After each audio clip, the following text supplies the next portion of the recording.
he's got that energy like where his carpet is like a 70s burnt rust and you just can never get it fully clean, even if you vacuum it every day. It's time to take A Therapeutic Dose, a prescription-strength reality TV podcast that explores the intersection of reality TV and therapy. Possible side effects may include entertainment, strong emotional reactions, and/or laughter. Here are your hosts, Ramona Ramirez and Margie McGee. Hello, everybody, and welcome to A Therapeutic Dose, where we meet at the intersection of reality TV and therapy. I am Margie McGee, and with me, as always, is my dear friend and co-host. Hello, I am Ramona Ramirez. My voice is back to normal. My attitude is 95% back to typical.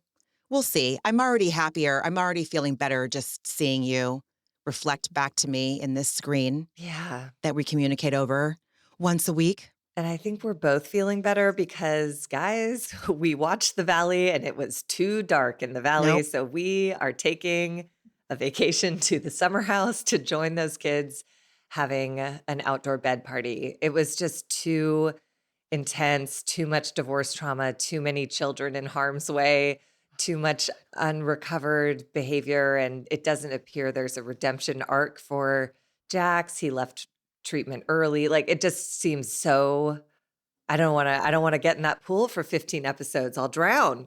No. Not right now. I mean, the fact that this podcast is about mental health, that's one of the things we obviously hold as, a top, that's like the main influence for doing this podcast. Our experience as being two women that have gone to therapy for a combined, I don't know, closing in on 50 years probably. I cannot get the image of Cruz running away from his dad when he came into the front door. It makes my throat catch every time I think about it. I can't get it out. That little boy viscerally did not want to be with his dad. I cannot watch that. There's reality shows, and then there's like reality that I don't need to subject myself to by choice. And it feels like Beverly Hills had some really dark moments in it that by the time we were done with the reunion, I was really mentally exhausted. And I told you this, Margie, at the beginning of the week. I had a little visit from the depression kitty and the anxiety mosquito. They were tag teaming me and having a good old time pummeling me around that ring. Could be for a variety of reasons. I'm not sure.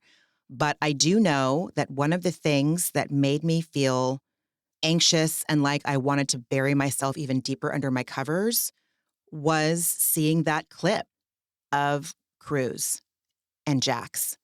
And learning where it came from. Learning where it came from, exactly. I was not aware he had thrown bar stools. Like, I watched the second episode and I was like, oh, this is so dark. Like, he's violent. Yeah. And you don't go from rational conversations to all of a sudden one day throwing bar stools. Like, this has been going on. He punched holes in the wall. Like, I don't care if you think Cruz didn't see it. Like you said, that moment when he ran from his father and cried when he picked him up, like, I don't know. It was just too much. It's too much. And both of them are very sick. It is a real look at like a peak alcoholic or addict Al-Anon relationship, blaming back and forth, just trying to be right and win. And both people are unwell. I don't know. It just, it was too sad. And all the other divorce stuff too. It's just like the way people want to destroy each other. That other poor kid who's going to be moved to Orange County or left with some nanny. And how dare you ask what nanny? It's like, well, because the kid's going to be with the nanny. Can you stop thinking about punishing your wife and think about the kid for a second? Like, it just, everyone's so intensely, I was going to say off the rails, but Jax is just glued to rails. So it was too much. It was way too much. And the fact that it was affecting, because I was thinking, oh God, one of the things I feel oppressed by is my to-do list. I got to get out of bed and like start taking notes for the Valley. And I'm like, I can't even entertain it. And so when you texted and suggested Summer House instead, I was like, absolutely. There's plenty to talk about. There's plenty to talk about. But it's not, It's It not, I mean, there's so much darkness in the valley. I don't know. There's a lot of bad ways that can end. Yeah, too much. So we yeah. are I mean, the bailing fact on the valley. yes, I understand that these the cast of the Valley have signed contracts. I understand that they've probably already taken the earnings they're going to make from that show into consideration when it comes to their mortgage, their rent, their groceries, the way they have to live. I understand it's a job. I don't understand and cannot condone willful endangerment of children, whether that endangerment be physical, mental, emotional. I don't give a shit. If it falls into damaging a child who doesn't ask to be on this kind of show, I can't help but feel like Bravo has some responsibility in it. If I was to be honest, I'm really disappointed in these parents. And Yeah, well, I did hear some take on it, which I think is not wrong. In a way, perhaps more injury was spared because they're on a uh, reality show, because Jax knew this would eventually wind up having to be talked about on TV. It's hard to say. But my family wasn't televised and it didn't spare me any harm. You know what I I mean? know. Like, Yeah, and I exactly. think it's just, I just react to it because I'm like, yeah, no, I know that energy in the household and it's Yeah. awful with the Yeah. screaming, crying mother and the furious, righteous father. Like, Yeah. I'm not doing this. Like, all that Yeah. stuff is just so, Exactly. Plus, like Beverly Hills had some dark moments. it did. Did I already say that? Yes. Am No, I I repeating think we're myself? coming off of like a pretty heavy, kind of sad Yeah. ending to that season. I will say Yeah. the one thing I did appreciate, and I'm sure it was producer driven, is that it was like a long intervention that second episode. Every person in Jax's life came to his door and said, "Hey, how is this not rock bottom? Hey, you can't see your kid alone. Does that concern you? Hey, there's God. places you can go to get some help." But I know. let's just go talk about Kyle wearing a fuck it. sloth Yeah. mask. I got to figure out if Kyle reminds me of anyone in my past because, I mean, look, he is a partier, he is a doofus, he is a fun ahead of anything else, including human beings, feelings, and that kind of stuff guy. But I did notice one moment of growth in this episode when he blasted the speakers at 3 in the morning. Amanda called him and he just said, "All right, sorry," and turned it off and went to bed. Kyle from 4 years ago, that would have been like, "Well, summer's supposed to be fun." Like you're right. I know. he's sort of, and I don't know if he's just old and tired and it's just not worth the fight anymore and he's okay to go to bed anyway. It's late enough. Like, I don't know. I guess for me, Jesse's just overshadowed everyone in terms of assholery for me in this episode. So I was just like, fine, Kyle, put on your star pasties and I wonder if I have this perspective because I didn't watch Summer House in real time. I binged it. And so I watched every season up until 8, which was the one that where Lindsay and Carl end their engagement. And I'm actually rewatching 8 right now with Josh because he's never seen it. And I was like, well, why don't you watch this and then you'll understand kind of more about the cast that's on right now in season 9. And I have seen his and Amanda's relationship since she was 26 or whatever. Yes, he did not react with, summer's supposed to be fun. You're no fun. But like the fact that he came in at 2:30 in the morning or after everyone's asleep, like, dude, he knew that they all stayed home and he still comes in and starts blasting music because he's drunk. Fuck that. Fuck that guy. I don't think he's ready to be a dad. no. He's so Last week he attached to woke his up with his lifestyle. fly down and a, It's like it's it's just like disgusting. It's pathetic. it's He is a like pathetic drunk. he would have been a delight in college, but at like age 40 plus, it's like, sir, this No, is I wouldn't getting have liked weird that guy now. even in college. See, I would have loved Mm-mm, all these fools. I would have loved hanging out with them, these idiots. mm. But uh, Anyway, yeah, so this is Summer House, season 9, episode 11, Blurred Tan Lines. And yes, we know that we're starting, more than halfway through, but this is how things shook out. I need to look and see when Miami starts. Maybe we can start Miami from the jump. I think that's the next one that's starting in earnest. So Yeah. we'll figure it See how out. it But lays out. yeah, we'll see how it lays out. Yeah. Anyway, blurred tan lines. We got a little previously on, which I'll just recap. So if anyone is not up to date on this summer house, basically Paige left last weekend so anxious that she was in tears. And she was talking to Sierra about how she's getting hater boyfriend energy from Craig, her long-term boyfriend. And so that's on the table, less relevant in this episode, but she did still seem kind of anxious and disconnected. Anyways, then we get Jesse telling Sierra that her leg turns him on. And that was like right before he laid his whole body over hers and then is like so confused by crazy Lexie. Then we get the clip of Sierra touching Jesse's arm at that cancer event and he scolds her and she looks at him and says, "Wait, really?" And he's like, "Well, I'm the one who got yelled at." And then we get her in her confessional saying, "You really want to play that game? Then I won't even look at you." And she sure does make good on that. And then we're kind of in from there. Mm-hmm. So that's sort of the gist of what's gone on in the past few episodes. I'm just going to give a snapshot into how petty I am. I'm not sure what this is about. Maybe you can help me. But Kyle and Amanda arrive at the house first. And Kyle makes a point of saying, "First ones." And I'm not going to lie, like last season when they were first getting to the house, like the first episode where they're choosing bedrooms, and they got there after Paige had already taken the big room, I was like, hey, hey, hey, hey, hey. I'm glad when they're not the first ones to get there to stake a claim on the bedroom, and I'm glad when they're not the first ones to pull into the driveway. That level of pettiness, I don't know what that's about, but that's some petty shit. Listen, I don't want to stay in that horribly ugly bedroom with the fucking tree trunk headboard and the bad 80s glass etagere thing, but I don't want Kyle to stay in there either. What's my problem? I don't know. I mean, it's probably because I don't totally remember, but didn't he throw a fit at Winter House because he had booked the house and someone else took the master bedroom or something? I I'm haven't sure watched Winter there's House yet. Oh, I don't think you have a wrong read on some entitlement energy from that kid, but That's what it is, Margie. It's entitlement energy. And Mhm. entitlement energy from someone like Kyle, entitlement energy by itself can't stand it. Kyle's energy in itself can't stand it. But when it's like together, you're right.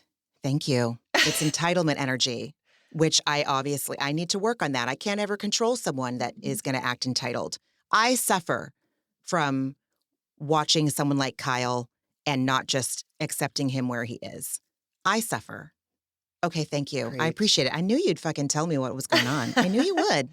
Anyway. Well, then I get to look at my personal growth because we are with West and Jesse in the car. And again, in my 20s, I would have killed to be in the back seat. I would have been laughing so hard, high-fiving these guys. Women are crazy. Let's just have fun. Like, I loved people who didn't want to get attached or be anything other than idiots like this. But Jesse, I love the arc of Jesse in this episode, because he starts in the car on the way there so full of himself in his full good guy persona, applauding West for like, "Hey man, you made progress last week. Sierra didn't smack you when you said goodbye. You're such a bad boy, you poor thing. Everyone hates you, but you're redeeming yourself." And it's like, "Oh, sir, you are hours away from your own downfall." They're just Beavis and Butthead. Jesse then says to Wes, like, "Maybe she'll even say hi when you come in today. What's up, Jasper's mom?" That's the name of her cat. I mean, they are just children. I'm really enjoying it. And Jesse God. goes, "I guess Sierra's a MILF." And West is like, "A kilf? Like cat mom I'd like to fuck." I'm like, you guys are so like, but again, 100 years ago, I would have been like, ha ha, dying. It's so stupid. But then Jesse becomes a victim of a crazy woman. And he says, "Well, I'm not allowed to say MILF anymore." Yes, you are. You can do anything you want. You can also not date Lexie if this is so painful for you. You have so many choices. Don't do this shit. And I give Wes the tiniest bit of credit because Jesse says, "Lexie said I should want to change my behavior to protect our relationship." And West goes, "Well, that makes sense." And it's like, mm-hmm. God. And Jesse goes, "It's called growing up." And then West, just a line out of a sitcom. Growing Up, never heard of her. Oh my God. So stupid. Just trying to get those memes, man. Ugh. God. Jesse says he's making concessions. He's unfollowing Instagram models. He told his best friend, so Sierra is his best friend, not to touch his arm. And I'm like, is this the fucking bar? But I also would say, like, yes, back in college me, probably even mid-20s me, I would have been like telling my friend, oh, well, he is doing this and this and this, so it must mean that he's taking this relationship seriously. Like, are you fucking kidding me? But he's doing it with this attitude of like, I told one of my best girlfriends not to touch my arm. Okay, you psycho. Mm-hmm. And then I unfollowed hot girls on Instagram. That's a fake platform, is it? Because as far as I can tell, that's where every affair starts. It's where every relationship launches. So you can call her crazy, but that is where lines start getting blurred and crossed, and they come into real life real quick. So like him doing this with that tone of voice made me feel insane. Yeah. Oh, I agree. I agree. Was furious. They're both like really misogynistic, and their thinking is so fucking archaic and unevolved, and it's working for them. For now. I mean, they're young. And I do think about Jesse as I was getting so irate. I was like, I can't stand this kid. And then I had to remind myself 5 years ago, he had cancer. Yeah. He has missed a block of 5 years of growing up. I need to remember that he's 21 years old. He's living in the body of a 27-year-old, but he got a diagnosis when he was 21. His whole life stopped as it needed to, and he didn't get to mature. And now we're watching him go through a really gnarly adolescence on camera. I did have that thought. I did have that thought when I was watching and when I was taking notes. He's only 27? I think so. Holy shit. I Yeah, thought but he he's was like, so much older than West. Well, he's lived a lot of life in a lot of weird ways. He has this incredible perspective on life because he almost didn't get to live much more of his. But he also didn't get to grow up. Like he missed all the maturing parts of college where you do make dumb choices and date too many girls or fuck around and try to get away with it. Like all the things that, yeah, he's doing that now on Summer House. So he's 31. Oh, he's 31. Okay. Yeah. Yeah. And West is 28. Oh, so I guess I got West and Jesse's ages confused. It's okay. I just wanted to make sure, because Jesse seems so much older, and he's had life experience that I hope to never encounter. So I was like, oh, do I think of him as older because of that? Or is it just that he's biologically older? And he's 31. I don't know. In my experience, not that my picker was fantastic, but in my experience, no, I'm not going to like paint my past with paint with a broad stroke. Mm-hmm. I'm not going to paint all the dudes I dated with a broad stroke, but 31 just still doesn't feel mature to me when I look back at the guys I dated. 31 still seems young. I don't know. It's a case-by-case basis. You're right. I think Jesse, there was some weird extreme maturation for him with having to be a kid getting chemo. Yeah. Losing your hair, losing a ball. Like, I can't fucking imagine the confusion of all of that and the fear. Yeah, he missed out on some growing up stuff, and now it's playing out on camera. And it actually makes sense because Lexie seems so mature in this episode. I was actually really impressed with like young women. I was like, yes, girl, you know exactly what's going on. And she really does like him, but it's not worth, like you said, her serenity. So she's just like, nah, dude. And he's a liar, so. Yeah. And I think that's the thing. I think whether it's due to the editors over the years since he's become a cast member, or that I feel like he came on the show and I think it was still real fresh though. His prognosis changing to like being cancer free, I think was pretty close to when he first made his debut on this show.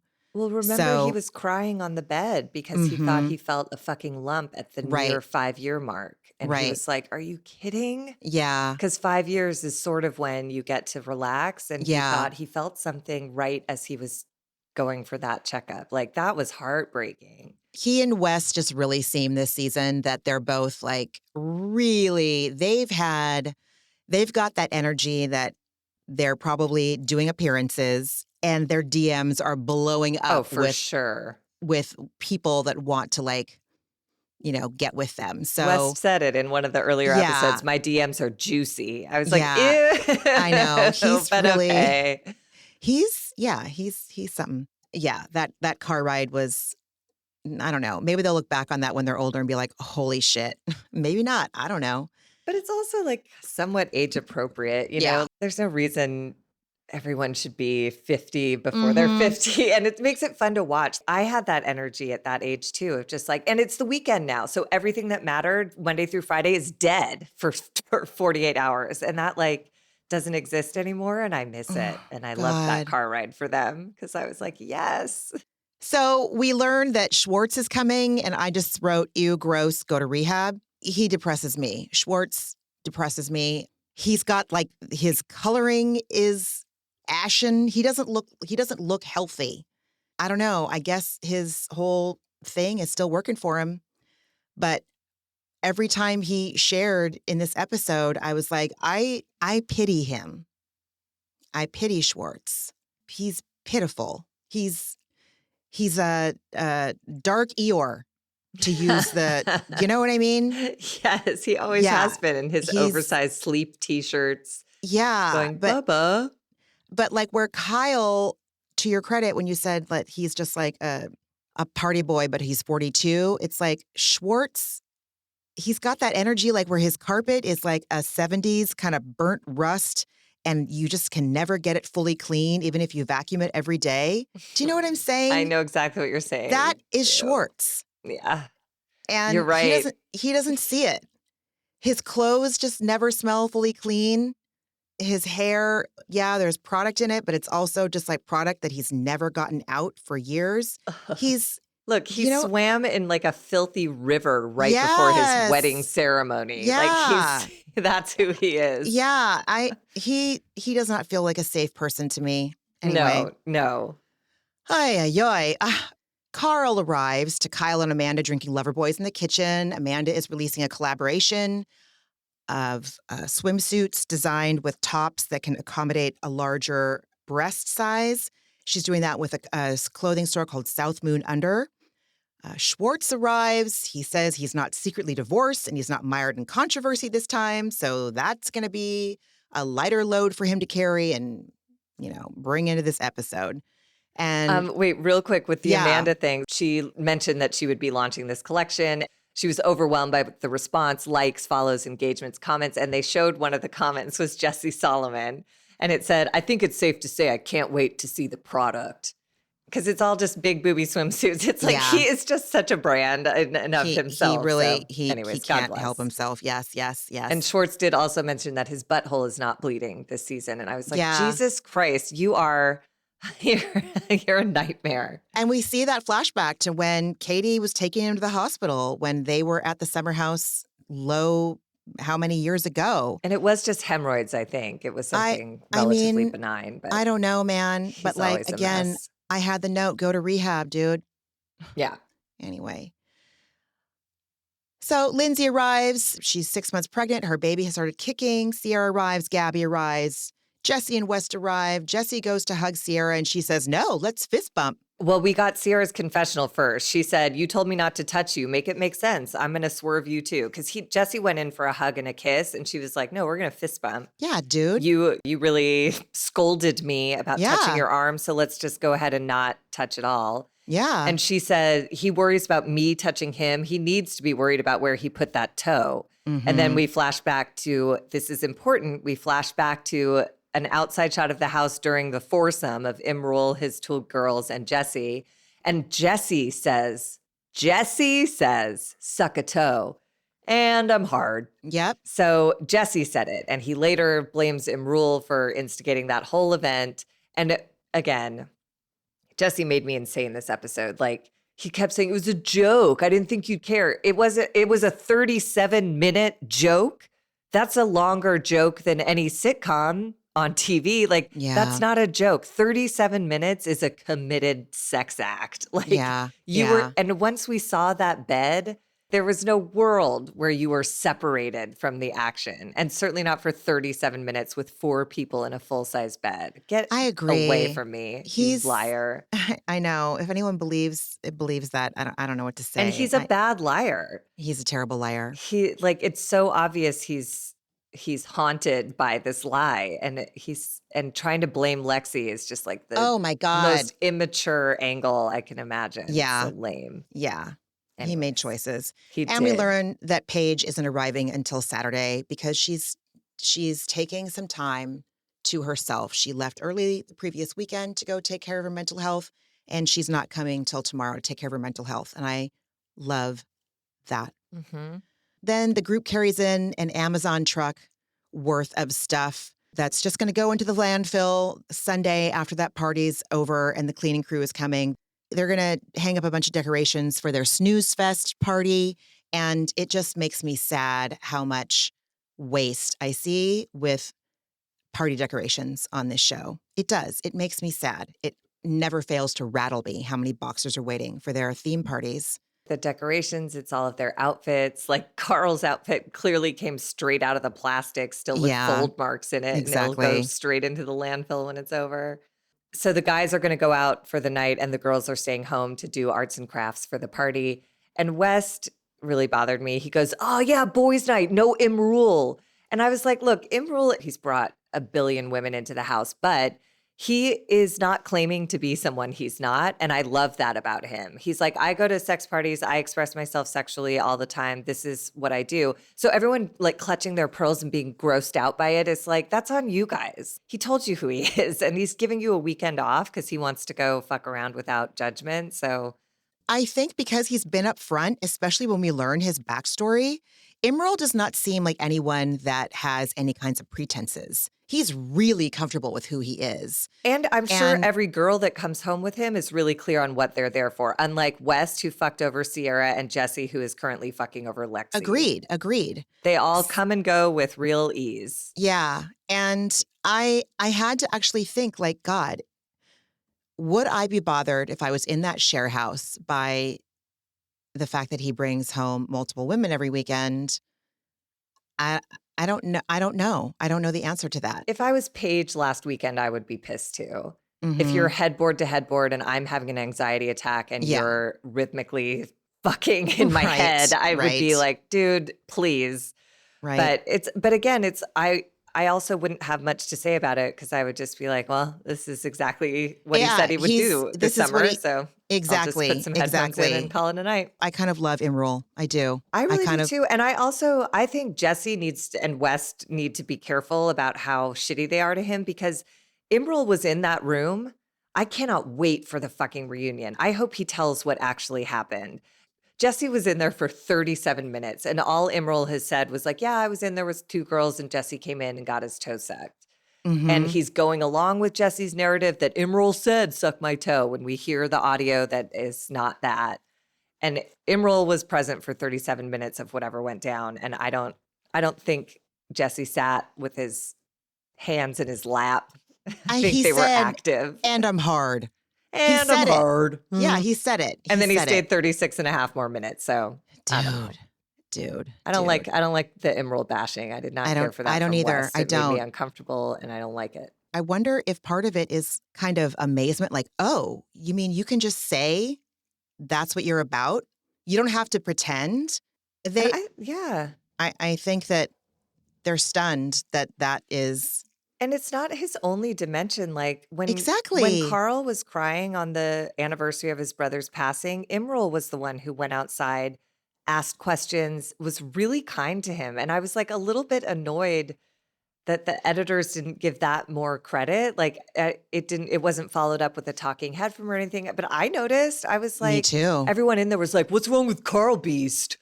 And Imrul went out and said like, hey man, are you all right? And God bless Carl for being honest, and they had like a lovely fucking conversation. Yeah, And Imrul's backstory, if you're not moved by that, you're dead inside. I Like, agree. I I don't agree. know. I'm concerned he's gonna be pushed out the way so many cast members of color on this show have been. Yeah. Who was the girl who made the cookies who I loved? She was also friendly with Carl. Oh my God, the girl who made the cookies. I can't remember. Anyways, there was one summer where the two Black women in the house sat down the house and were like, you guys, Yeah. you Yeah. guys, Yeah. you are fucking this up Yeah. hugely. Please Yeah. be conscious of what the fuck you're saying and how Yeah. you're saying it.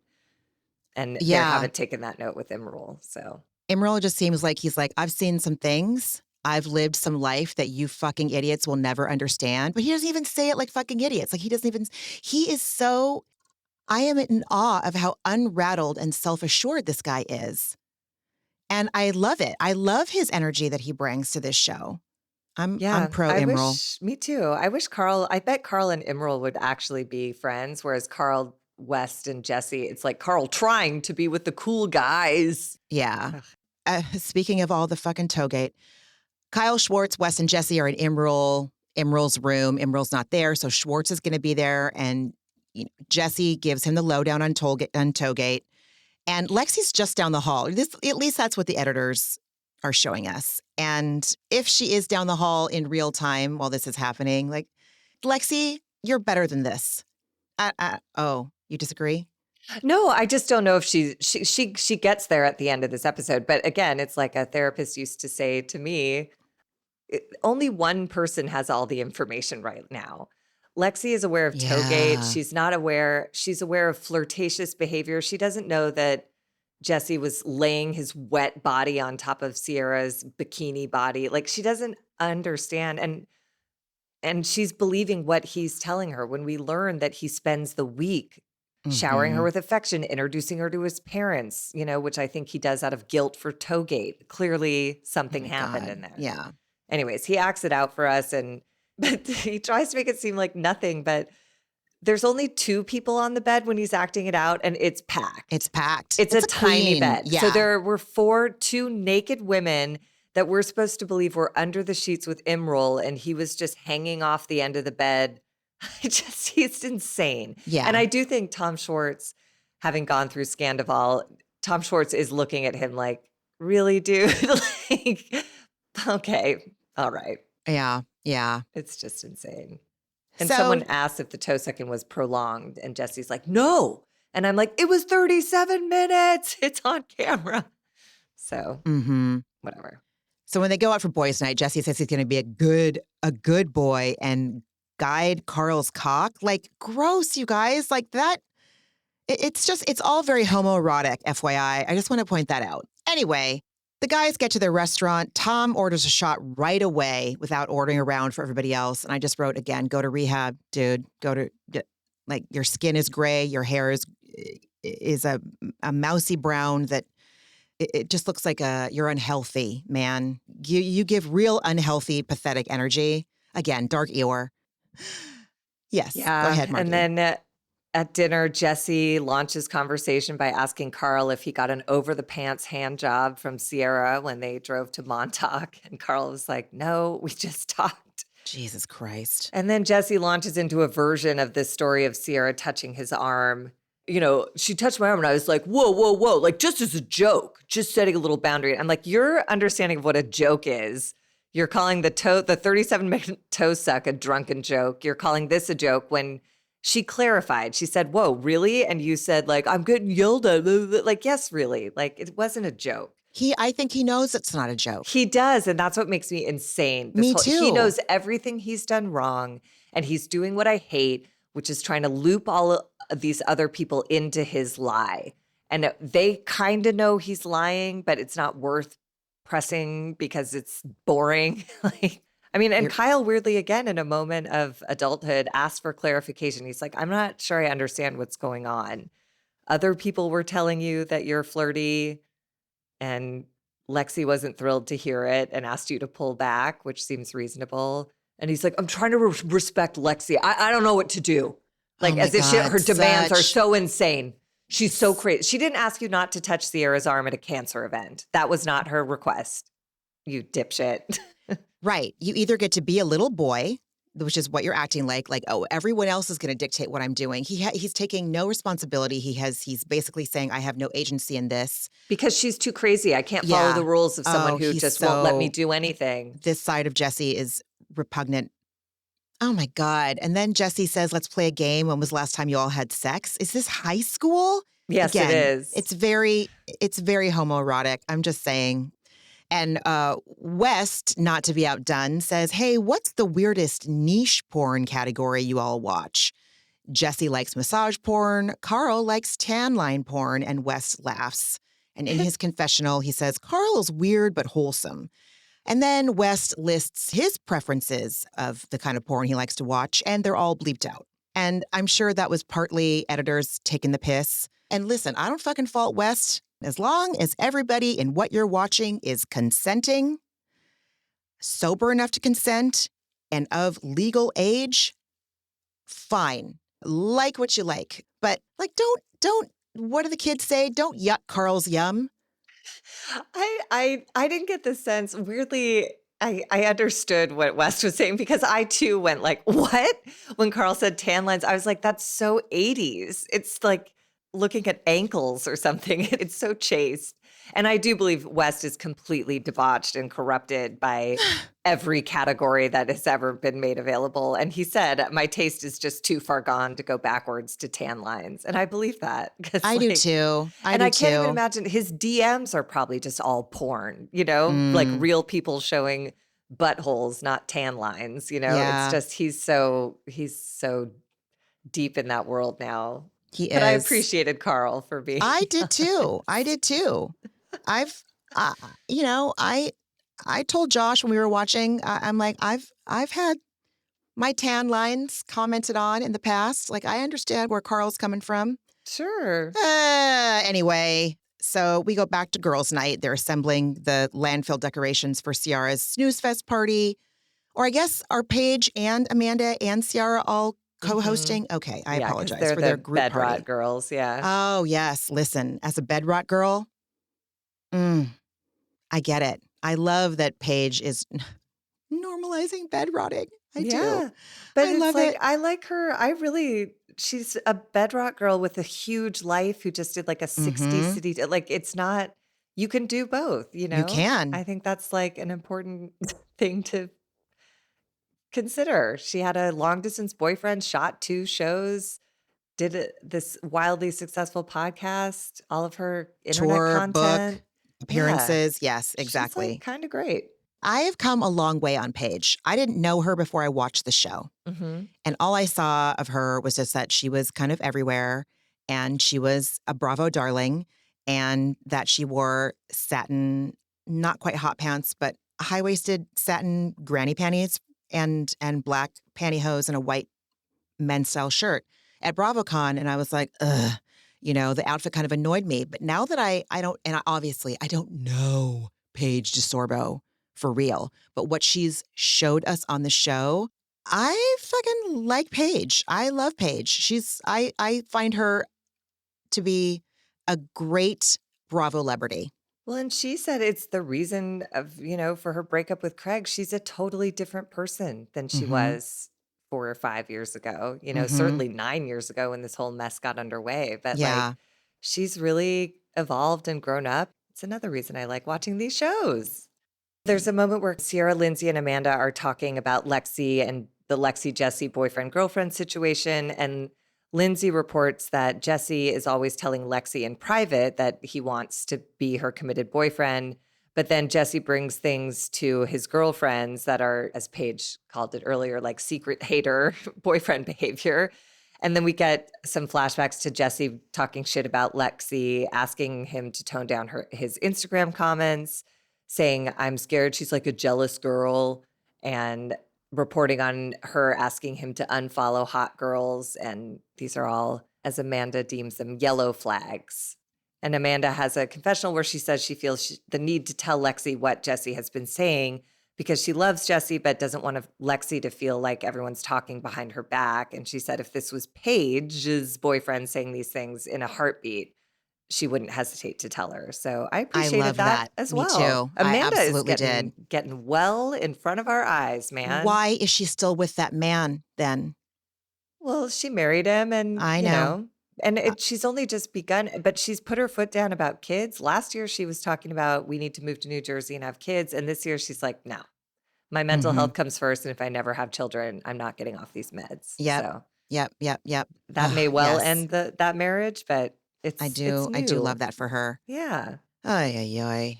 Yeah. So the guys come back from dinner. They're wasted. Jesse goes upstairs to the bedroom that he and Lexie are sharing, and he's all over her with that like drunk boyfriend energy that like when you're not on the same wavelength. And again, it just reads as pathetic and pitiful. Kyle turns on the DJ booth and I wrote, I hate this brand of man.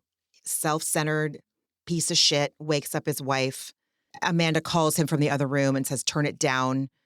This Well, is in when, fairness to Kyle, though, he connected the Bluetooth to the speaker in their bedroom.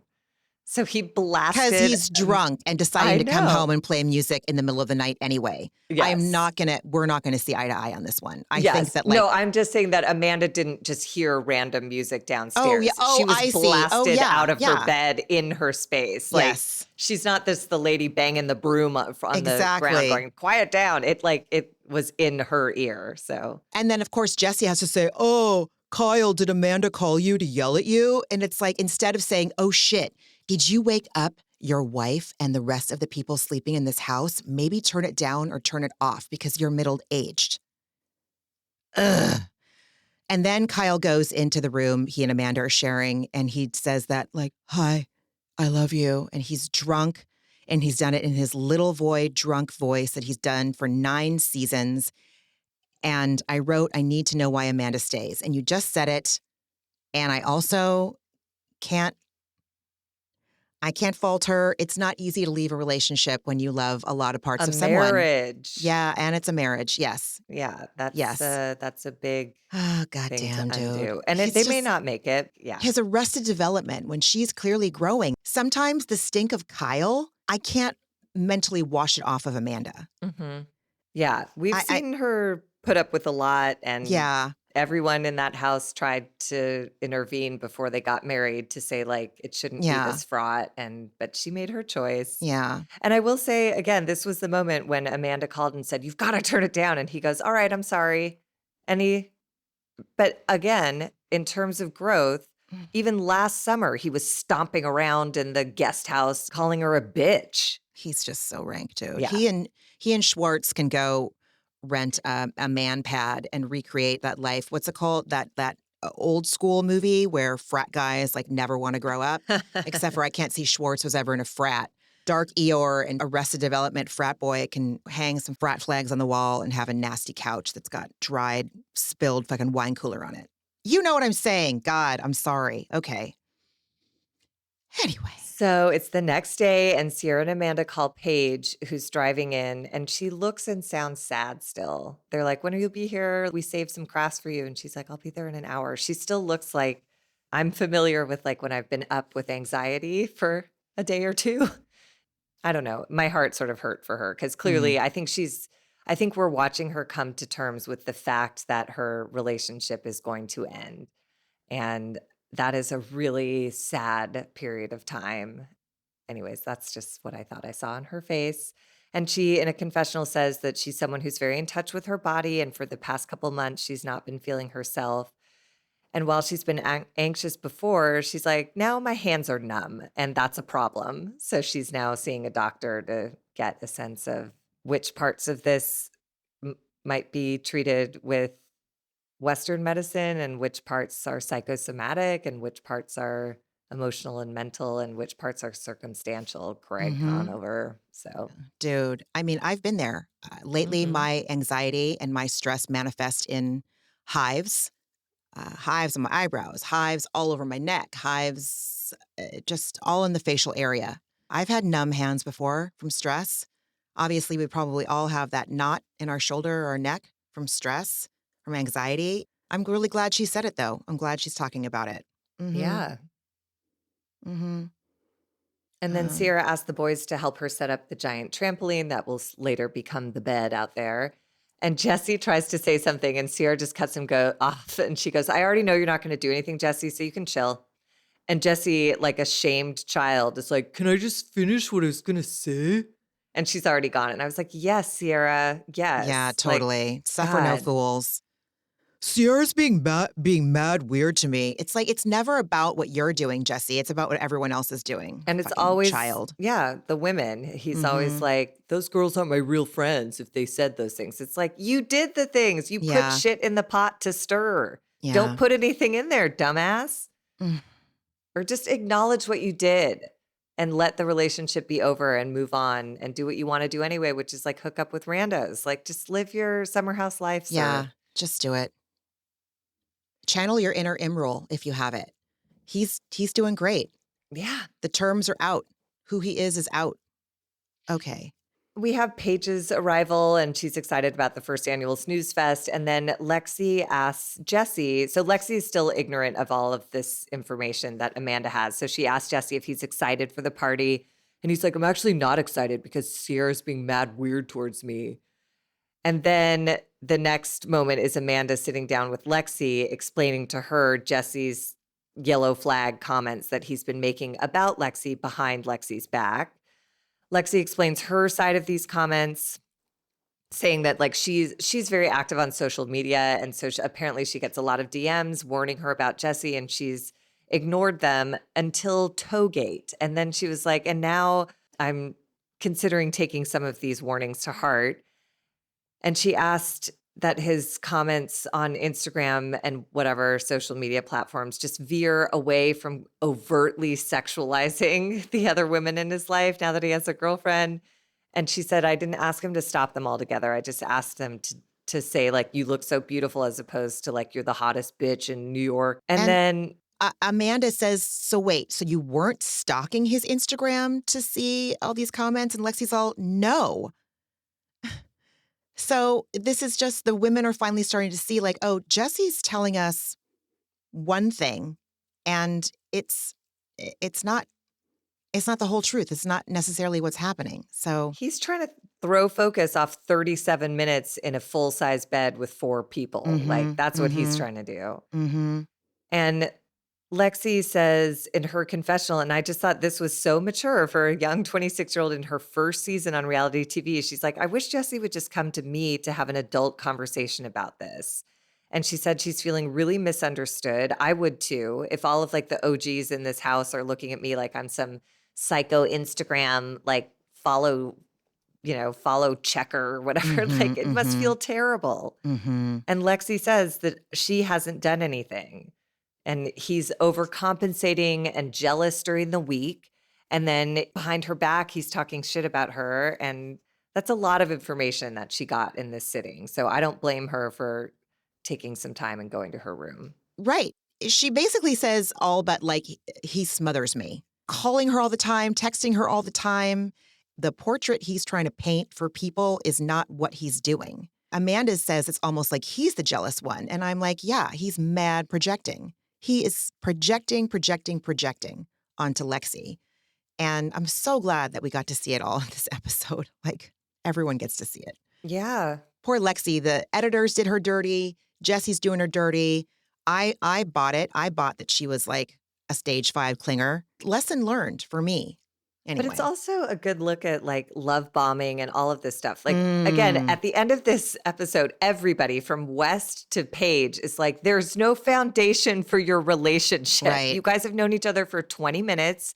He came in day 1 and was like, I love you. I'm in love with you. I love you. I'm in love with you. And then all of a sudden you got your toe sucked and then felt bad about that. So you thought you'll let her meet your parents so that she'll feel secure. It's insane. What's happened is insane. And so I'm glad that Lexie has her head on straight. I'm shocked that Jesse is still trying to like save this. It's stupid. Just let it die. I know. Anyways, they're 4 weekends into knowing each other. And this is where we're at already. It's nuts. So inside the house, Kyle initiates a casual conversation with Schwartz about fertility testing. And I like that they were normalizing talking about it. I always appreciate it when we see any of these shows talk about that. It's coming up because he needs to go ejaculate into a cup and then send it off over ice to a lab where they're going to test the health of his sperm. During this, we see footage or a flashback of Kyle telling Amanda, it's weird that Lindsay is pregnant before us. And Amanda saying, no, dude, it's not weird at all. And I think that Kyle has a lot of behaviors that he needs to look at before he becomes a father. I don't think he understands what's in store for him and how much your life does and can change. I thought I was going to be able to just do things. And listen, maybe he will. I know that my story with early motherhood was mine. I'll just put it that way. And mine was not life going on as usual. I was leveled by new motherhood. My point is that Amanda was right on by saying, dude, we're not ready. And in Kyle's confessional, he says he wants to get tested because he's 42 and probably stood too close to the microwave. Schwartz asks Kyle, what if he finds out if he's sterile? And Kyle says, well, you want kids. He doesn't answer. He just puts it back on Schwartz. And Schwartz says, we did fertility testing. We see the flashback of him and Katie at the doctor where the doctor says that only 4% of his sperm have normal heads. They talk timelines. Kyle says he thought they'd have kids by now, and then he leaves to go jack it. So Kyle did ask Schwartz if it was a red flag for Katie and Schwartz that they might be headed for divorce when they were not trying to have kids and they were 13 years into their relationship at that point. And Schwartz was like, yeah, probably. Anyways, to your point that I'm not sure that Amanda and Kyle will go the whole distance because there are some things coming up that may get in the way of that. If Kyle really thinks he wants to be a dad or Amanda wants a mature father figure, then they may not make it all the way. yeah. Anyways, Jessie tries to talk to Lexie and she's simply not having it. And she says they can talk about it later. And he goes, did I do something? And she's like, I don't know. And he's like, okay. Again, just like making her crazy. And then Jesse, his language, he goes to West and says to West, something's wrong with Lexie. And I was like, sir. Dude. And he does qualify it by saying, I think it's about me. But it's like, something is wrong with your behavior. And Lexie is having feelings about it. Like, don't say something's wrong with Lexie. It was so awful. It was so awful. The insecurity when he's talking to Lexie is just literally dripping off of him. He's just seeping in insecurity, but he can't deal with it. See, I feel like it's shame for the Toegate thing. I think he was in there for 37 minutes. Remember, he took her to dinner in the city after that weekend, and he was like, he brought her flowers and was like so weird and was like, we should be boyfriend, girlfriend, and then was like, let's see, what else happened that weekend? Nothing, I guess. Nothing really memorable. Like, I think he's tormented by this lie, and he's just trying to get away from it, and it's not going to happen, and I love that. So. Interesting. But I'm sure that that's all connected to insecurity and it's all one big bag of shit. Yeah, a Venn diagram. Mm-hmm. So West goes to find Amanda and Paige on the humongous bed that they've set up for the party and asks them why, like he comes in with misogynistic energy too. Why is Jessie in trouble with Lexie? Again, it's just completely buying what Jessie is selling lock, stock, and barrel.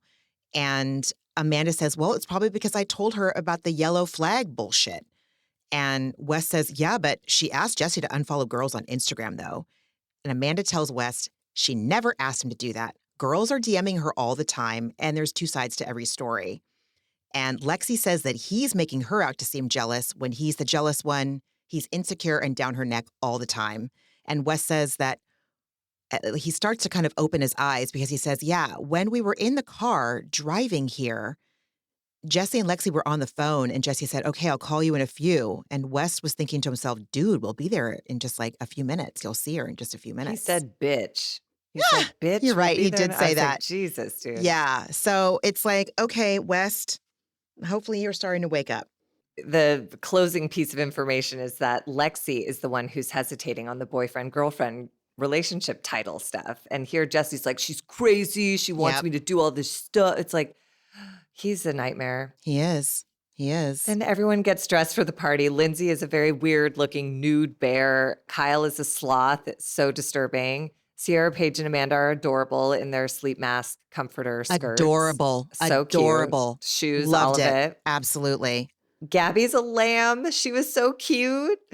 And then Jesse's in like a Hugh Hefner robe. Carl is in some like tragic, unironed Amazon. Sometimes I think about the synthetic Amazon materials they're all wearing in that In the oppressive humidity. East Coast humidity. And like the amount of rash that I would be 90% rash Yeah. if I was doing what they Yeah. were doing. But God Yeah. bless. More power to you, kids. Then Lindsay emerges as like a new teddy bear and like a teddy bear romper. And Jesse is like, he's lechy and gross with her. He's like, you look even better in this one. And then he complains to her like, Lexie's pissed. Like, what did I do? And Lindsay goes, why don't you just ask her? And he's like, oh, like he's so annoying. I know.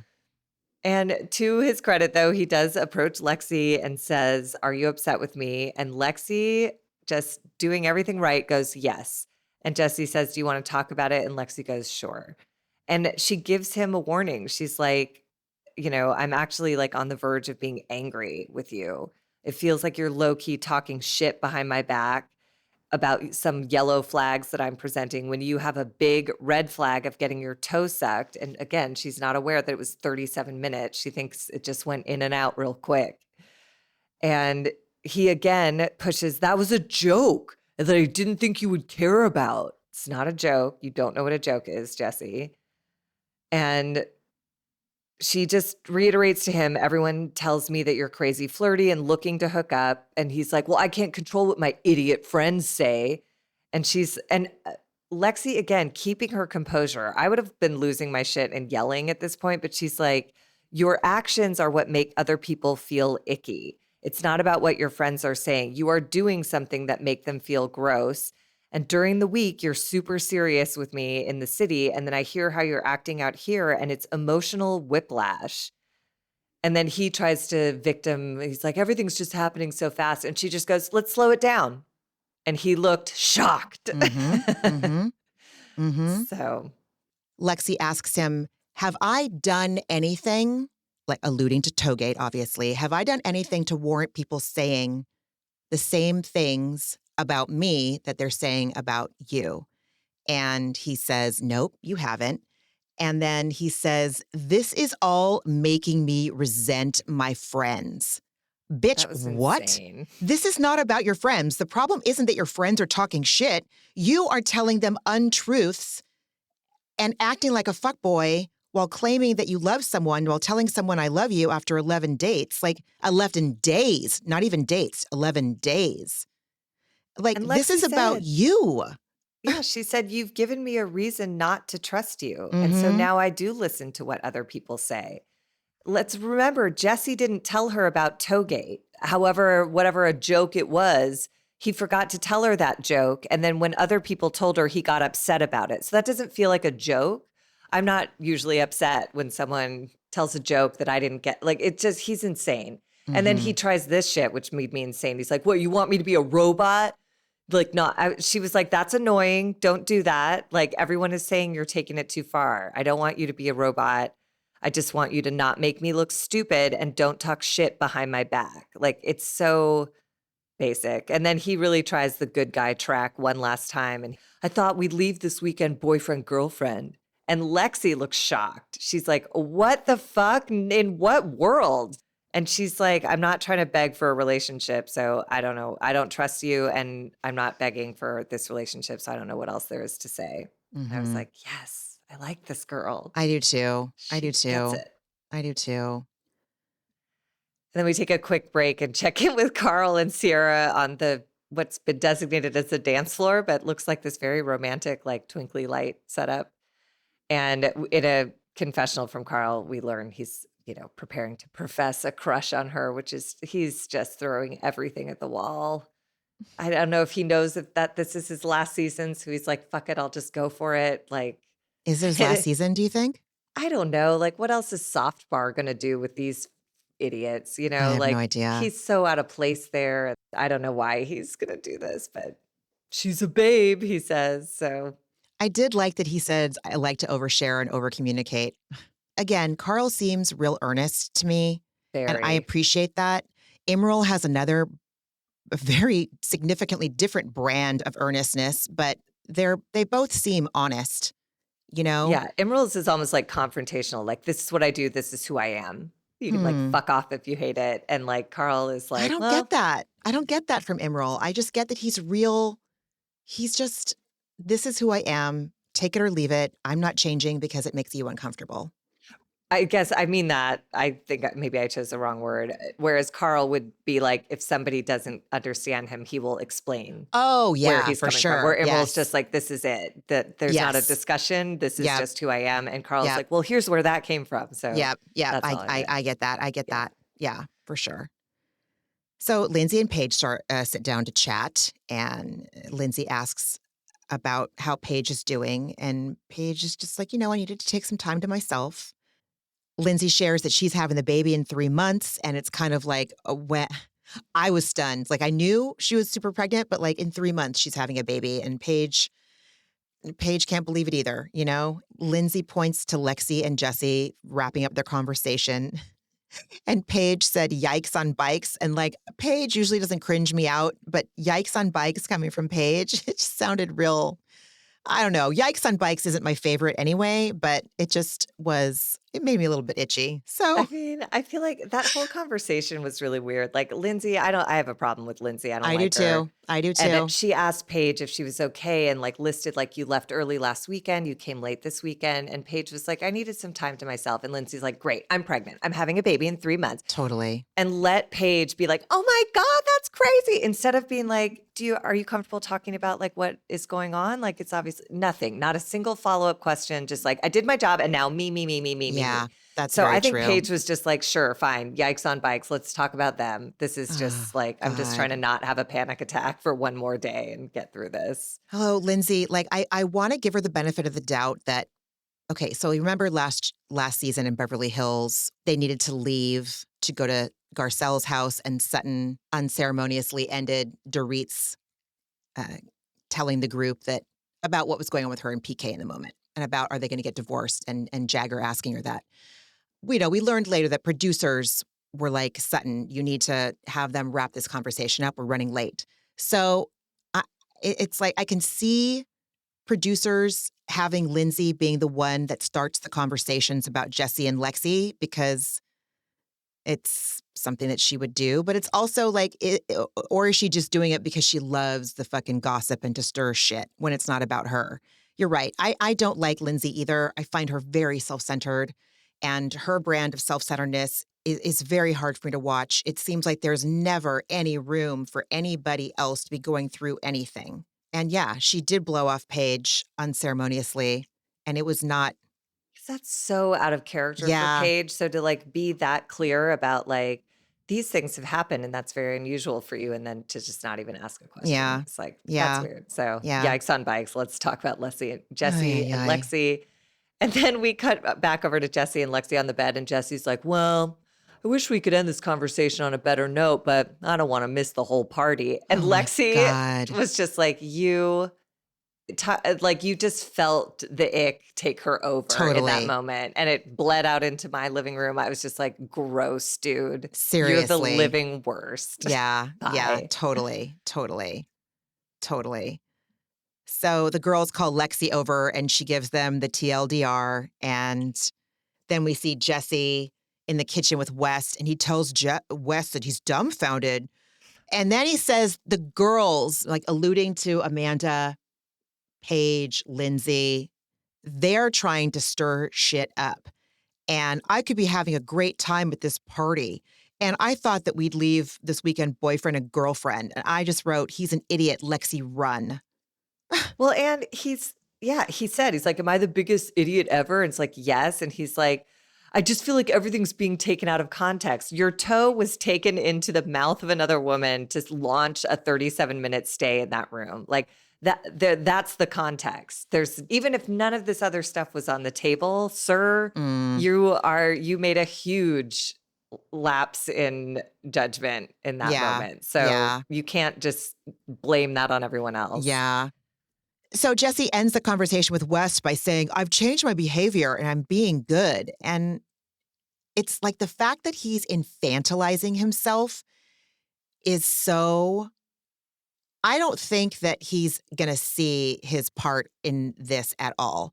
Again, like you just said, Toegate aside, he's not going to see that him making every issue in his, I hesitate to even call it a relationship. They've been going out for 4 weeks. It's like everything, he's made everything about Lexie. Lexie's the reason why we're having this drama. Lexie is yellow flags, yada, yada. He's not going to see this by the end of the summer or maybe in a year or two. Like, I don't even know. But I've changed my behavior and I'm being good. It's like, sir, you're 31. Okay, maybe given everything you've been through, you're 26. Like, you're old enough to know that this is complete and utter bullshit that you're spewing to everybody. And hopefully Wes is not going to buy it for much longer after he's had this conversation. No, they just wanted to get out of there. And also saying you changed your behavior. It's been 10 days. Like, changing your behavior is like that's a longer road, Jesse. Mm-hmm. And you may have changed your behavior since getting your toe sucked, but like, you haven't come clean about that. Like, you're a mess, sir. Yeah. Yeah. Yeah. And then sloth face comes in, Kyle, and is my like, you have God. bro time without me. And then they go back out to party because that's all they really want to do, which is great. I wish they would just be honest about that. That's all they have to do. Yep. And then we cut back to a pretty poignant moment between Paige and Lexie, where Lexie is reporting that, Jesse said, I've already changed so much for you. And Paige is like, if someone complains about having to change for you, then like you need to get out of that relationship. And it feels like that is an echo of what's going on with her and Craig in this moment as well. Oh, So, yeah, dude. Seriously. Yeah. Yeah. That's a great point. Yeah. Oh my God. You're absolutely right. Oh God. If you have to change so much, you should walk, if for that person, you should walk away. Damn. Holy shit, Margie. You're right. yeah, Paige is projecting. yeah. Well, Yeah. and But I she's not think, wrong, man. well, and But, that's what it read to me, is that she's so clear. And I think mm-hmm, that's why she's so sad, mm-hmm, because like mm-hmm. she knows. And that it is one of those things you can see it in someone else often. And like, that's when it sort of lands. Yeah. Yeah. Takes Yeah. deep root. So, Damn. but what a fun romp at the summer house. I Like, oh my know. God, I'm so happy to talk about idiots messing up short-term dating Me relationships, too. Me too. And God, I guess I didn't realize like how this is the fucking trip about middle age, man. Like you think that you're still, I still feel like I'm back in my 20s and my 30s, but I am not. I'm not. Like I am uh, unceremoniously not in my younger self, mind, body, soul. Thank God. Like I love it. It's a privilege to age, but this is, whereas this could have been a conversation that I had, now I just see it as like full anthropology, sociology. Yeah, it's a trip, man. It's a trip. And I kind of Mm-hmm. love what's happening on Summer House now, that there's like a 10 plus year age gap from the old elders to the newbies.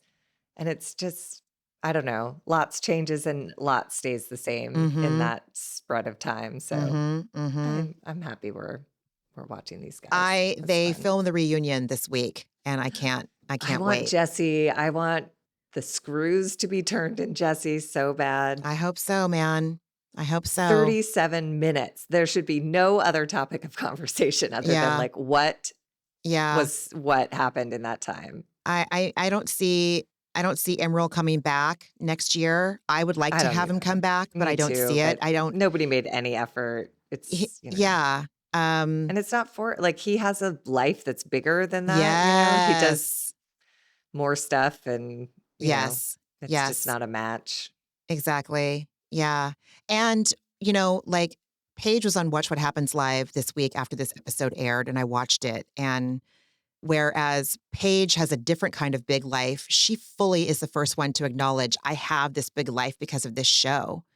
And she makes no bones about it. And she is happy to keep engaging with it because she knows that's part of, you know, it's part of her brand now. And so she is also channeling her inner Imrul in that she's living authentically as well. I wonder if that's why I like her so much, because she does seem really authentic, Mhm. you know? It, it don't have to be this deep, man.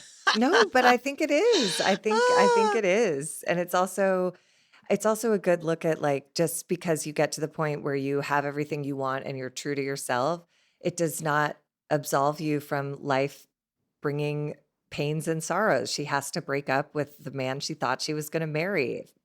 She has to take time away from the summer house because her hands are numb. Like, the ride doesn't, like, let up just because all the things that I think once they're in place means everything will just be like a placid lake with no problems exactly. Life forever. still lifes. Life still Yep, lifes. it does And indeed. she's grateful for her problems because she knows where they come from. Yeah, that's a And lovely way to put it. yeah, exactly. I really, I love that she is a champion for living your own life and not changing for a dude and calling out what bullshit it is that Craig was not okay with that. Okay, bye. And she did it. And it's hard. It's hard to leave a relationship. Yeah. Anyway, stoked to be talking about this. Yay. You can't wait to see the reunion. Me too. What What else else? did you Oh, Jinx.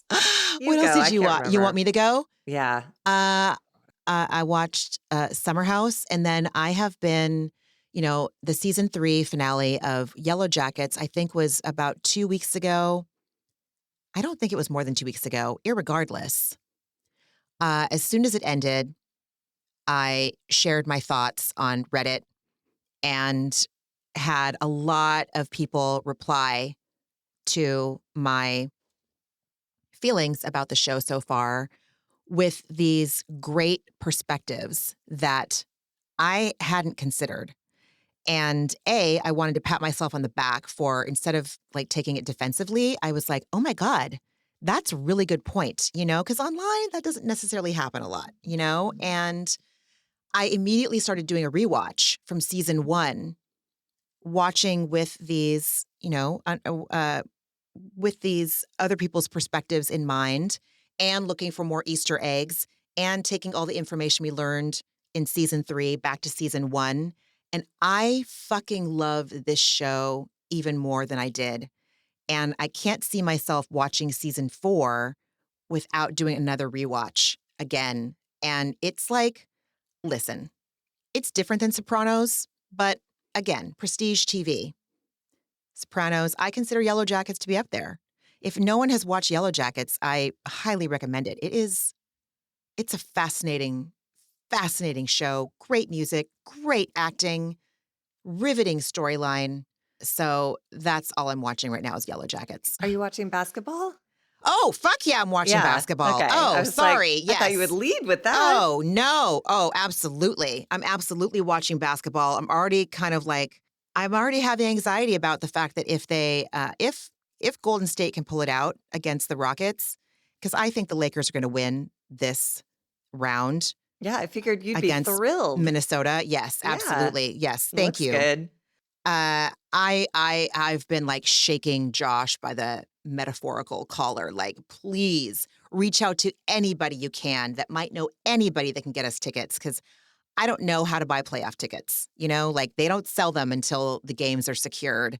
But if the Lakers come up here and play against Golden State, I will absolutely be there for one of those games. That's amazing. 100%.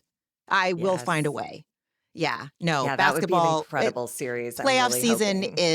Playoff season is the shit. It's the The energy is, best. it's the best. This It's is the my best. favorite time of year. It's like Absolutely. spring, it's NBA playoffs, Mm-hmm. it's the NFL draft. It's like everything's happening. It's so fun. Mm-hmm. Yes, yes. Thank you for reminding me. It Yeah. just, I don't get to watch it every day. And lately I've been Mhm. like making time for a Yellow Jackets episode like every day. So I think that's why I forgot. But yes, I'm pumped, man. Yay. Mm-hmm. Yeah, What are you I've been watching? watching some Yes. basketball too. And then I watched Atlanta, um, which is good. It's good. And then I watched Below Deck Mediterranean, which is it's great, just for delightful fluff. And then I'm working with this woman on turning her book into a TV pitch. And it Mm. has to do with sort of like spiritual guides and stuff like that in some realms. And she directed me for a number of reasons to watch Monsters Inc., which I'd seen 100 years ago, but I watched it again and it's so good. It's so good. Pixar are really, those movies are great. Yeah. So I had a really, I don't know, it's really sweet and really funny and really beautiful and really like visually so thrilling. So, anyways, I watched Monsters Inc. and it was great. That was I like the most recent thing I I saw. I wonder if Leo's seen it. If he It's hasn't, so maybe I'll funny and watch it with cute and him. Mm-hmm. it's great. It's I great. really want to watch the Pixar movies about the feelings. What are they called? What are Inside those? Out. Inside Out. I want to see Yeah. both of them because Ugh, they're so good. yeah, yeah. Oh, Remarkable. oh, I love that. Okay, Yeah. okay. And what is your antidepressant this week, friend? My antidepressant this week, I think, I mean, the thing that's freshest on my mind was yesterday I got a phone call from a close friend and we just had like a really long, vulnerable, honest conversation, which Mm, was really, and it was dark. There was some Dark Eeyore energy going on in both houses, but it was so supportive and like there was so much freedom on the other side of it. It really is the Mr. Rogers thing. Like that mm, which is shared loses the power of terror over us, you know? And then on the heels of that, I went into an in-person meeting and I haven't been in like so long. And I've gone to a couple lately and it's just like a totally, I always say I'm an analog girl. Like it's just for me, that experience of really being like witnessed in those rooms is like something quite special. So mm. it's like a nice day of tending to mental health and recovery and stuff like that. So I I love think that. that would be it. Yeah. How about you? Well, we took a short trip to Portland last weekend. Oh yeah, I forgot I talked about my fucking packing shit. Yesterday when I was unpacking my toiletries finally, because I always do those last because I just hang the bag up in my bathroom and then I forget that I actually need to unpack it and put shit away. I repacked it for the next time with stuff and I wrote a list of what I need to make it a complete toiletry kit. It's basically ready. The toiletries and the meds, packing those things at the last minute because there's like a lot of components. That's the part that fucks me up the most, Mhm. or what you listen. I don't know which part fucks me up the most. My point is that I did that. That's Poor, huge. That's yeah, amazing. I can't wait to see how that I works can't out. either. I can't either. And Mhm. I wanted to kind of celebrate that. But yes, so we went to Portland for a short visit and it was amazing. It was great. My mom threw a massive brunch and her house was stunning. Mm, And it was really good to see people. Anyway, it was fun. It was great. that's Yeah. awesome. Mm-hmm. Oh, all right. Well, we've come to the end of another episode of A Therapeutic Dose. Thank you so much for listening. You can find us at A Therapeutic Dose on Instagram. I can't remember what the blue sky is again. Jesus Christ. I will try to get better about this. And you can always email us at atherapeuticdose@gmail.com. Uh, I'm sure if you're listening right now, that means you have a podcast platform open on your phone or on your laptop. Before you X out, if you could drop us a little review or maybe even just press on the 5 stars, that would be amazing. We would really appreciate it. It helps us get out to more people, the more ratings and reviews we have. And we love doing this. So that's all I have. Margie, anything else to add? That's it. Everybody just take very good care of yourselves and we will talk next We'll week. see you next week, everyone. Bye. Bye. Ramona and Margie are obviously not doctors and do not provide medical advice. Their content is intended to be used for entertainment purposes only. It is not intended to be, should not be interpreted as, or used as a substitute for medical advice or a diagnosis of any health or fitness problem, condition, or disease, nor a recommendation for a specific test, doctor, care provider, procedure, treatment plan, product, or course of action. My mom isn't a doctor.